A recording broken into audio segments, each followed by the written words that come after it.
They're saying almost every human being has about enough plastic in them to manufacture like a credit card. The many problems that children are facing today, young children having thyroid problems, is largely connected with this. Plus autism, various things are associated with this. How many problems you're getting out of this, you do not know.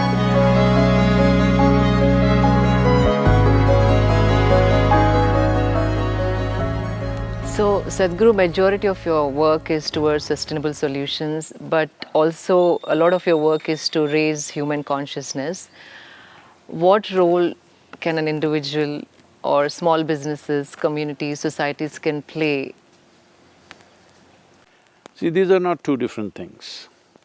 Human beings living consciously and sustainable solutions are not two different things.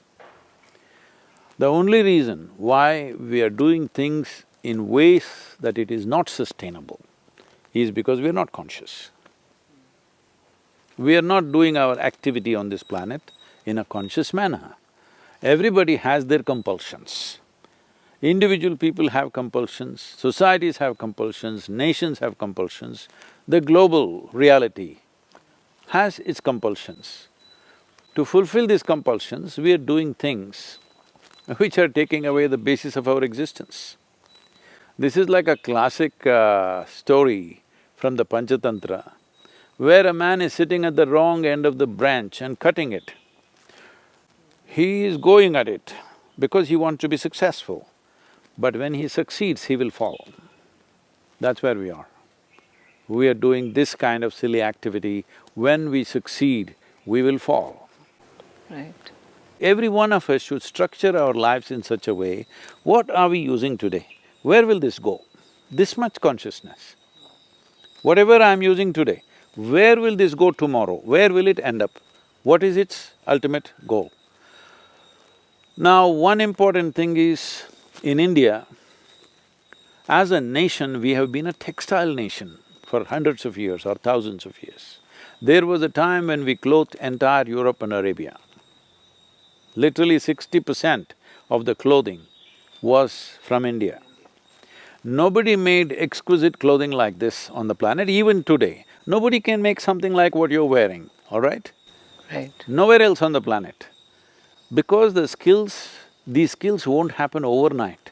This is not something you can go to a textile course for 4 years and pick it up. This is something innately developed. In each region, they had all these different kinds of weaves, different kinds of dyes. With whatever local material, they came out with such exquisite weaves. Over 132 weaves, distinct weaves were there at the beginning of this century. Right now, almost 65 to 70 of them are near extinction. We are making some efforts in that, we'll talk about it later. But textile has been our way of doing things. We need to go back to that.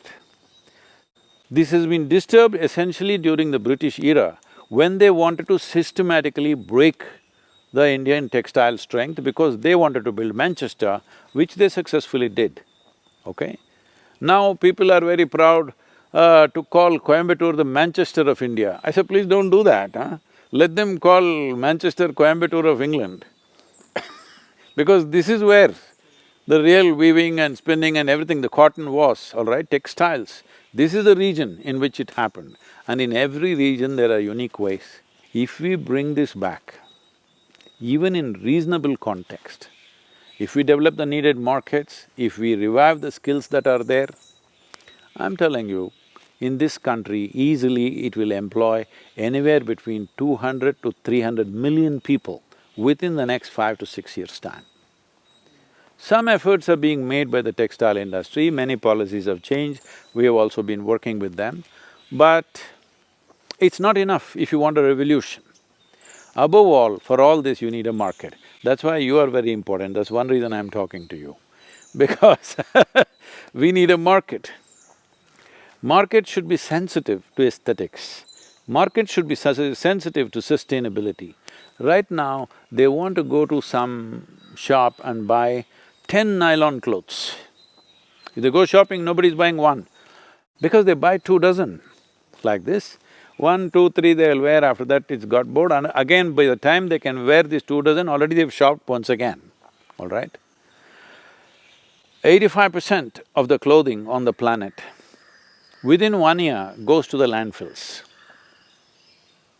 100 billion pieces of clothing is sold on the planet every year, 100 billion, all right?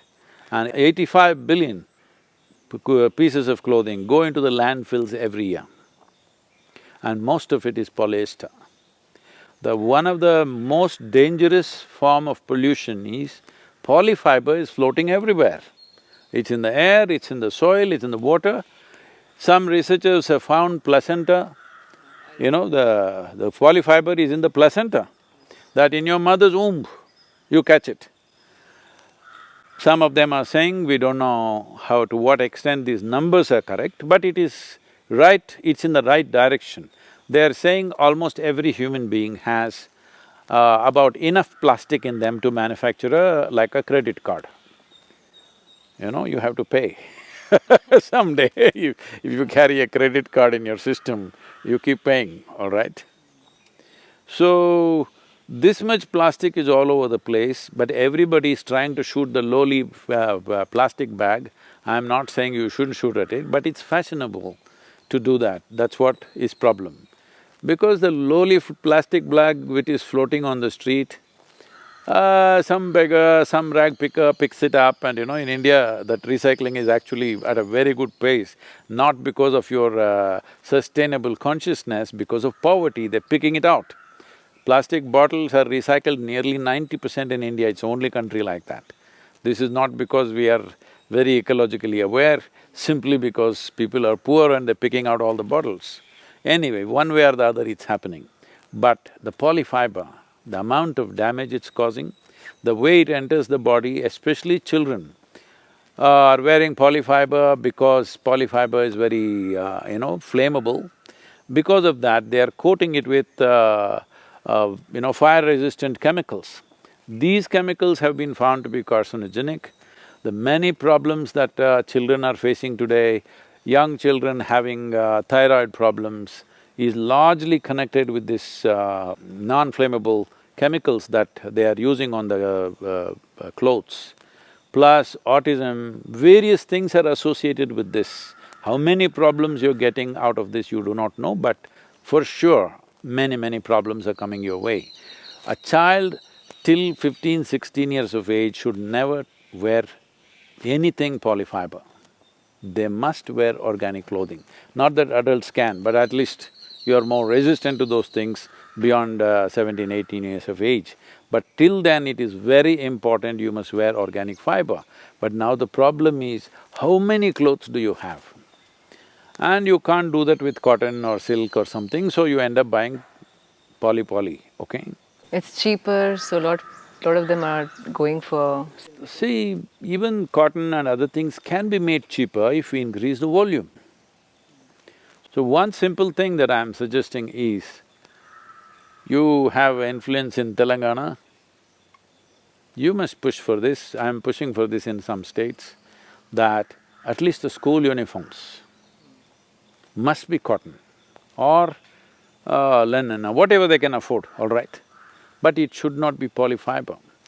You cannot recycle, only 1% is being recycled because nobody uses this polyfiber just as it is. It is always mixed in a complex mix to get various textures and whatever. So you can never recycle that complex material. If it was just pure nylon or pure polyfiber, we could have recycled it. You cannot recycle it because it's mixed with various other things, so recycling is not possible. Only 1% of the polyfiber that you're using in terms of clothing is being recycled. Rest is just going into nature. And it's coming back to us in so many different ways. A credit card in your heart